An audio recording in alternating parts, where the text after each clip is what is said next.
Serbians are incredibly musically talented. I don't think there's a family that I met who said that their kids or their parents were looking into getting into the Novi Sad University or Music University, or going to some school that was musically based. And they are very, very talented singers for the most part, and very talented just musicians, especially around piano and the violin. I've been in music my whole life. I've studied music. I did a lot of things just around music. But going there, I was just blown away by how talented and how hard they work in music. In music, you can get a music job almost anywhere in Serbia, especially around restaurants, around tourist attractions. Around tourist attractions, the music is incredible. It's beautiful. A lot of it's soft-spoken, and a lot of it deals with the accordion. I love the accordion. Whenever you go to a stranger's home, you don't really point out, oh, that picture up there, or that manifold, or that book right there is really, really beautiful, or wow, that's so great. Things like that. You don't do that, because then they'll just give it to you, unless you're going to be selfish and you actually want it. They're very giving. Serbians are very giving. They celebrate a lot of holidays, and they're very prominent and loud about how they celebrate. I remember in Novi Sad when the Serbians won, I think, I can't remember exactly what it was. It was some kind of championship or some kind of World Cup kind of thing where the Serbians won some water polo championship. I think they beat the Croatians in some water polo thing. I can't remember what it is, but they celebrated all night. There were fireworks going off. People were just yelling, screaming, honking their horns as they drove through the street.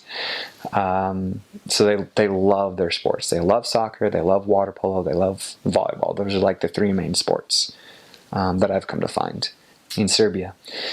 They do love their basketball as well. So I guess you could add that to the roster.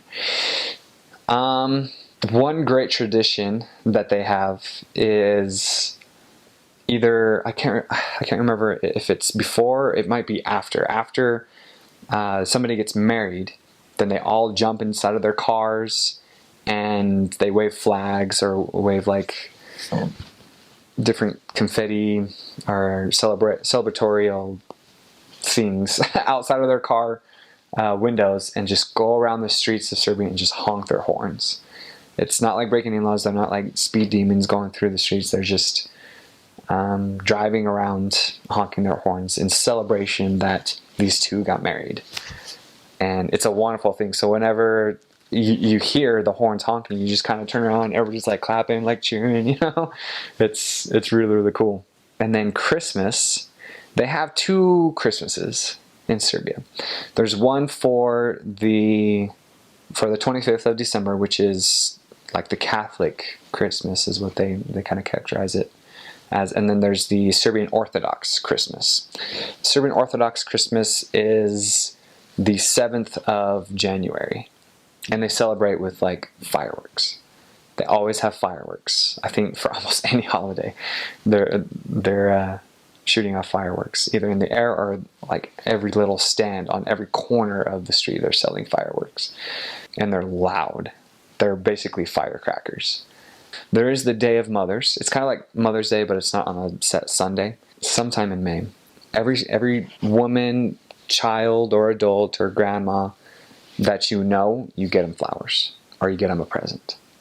And so days before and after that certain day, there are just stands everywhere on all the streets just selling flowers, and they're really cheap flowers too. It's awesome. Like the men really step up in Serbia. I don't know how anti-American they are right now, but I can guarantee you that they're not pro-American, but I don't know how anti-American they are. That's probably the best way that I could put it. To compare American food and Serbian food. So Americans, I think this is just by my perception. We kind of focus on the sweet and trying to get the flavor kick in most of our foods, but Serbians they like the flavor, but they're more about the salties, the slani, salty, and they eat a lot of candy, but that's not like the main feature of like their food. Some of the big focuses of Serbian food is like you have your meats and your breads, and you have to have them together. If you're gonna have meat, you have to have bread with them. It's just a rule. You just have to. I mean, it's not a law. Nobody's gonna take you to jail if you don't. It's just the culture. If you're gonna have meat, you have to have some kind of bread with it. You either eat it at the same time, or you eat you have like a bite of meat and then a bite of bread. That's just what happens. It's just what they do. They have a lot more vegetables too. I think I ate a lot more vegetables day by day in Serbia than I did any time of my life so far. Here in America, that's just it has to do with a lot of farming or something. I'm not sure, but they love putting their vegetables with everything, especially cabbage. Cabbage is, I don't want to say it's like a delicacy, but it's one of their main vegetables that they eat. And they'll eat shredded cabbage with olive oil and vinegar.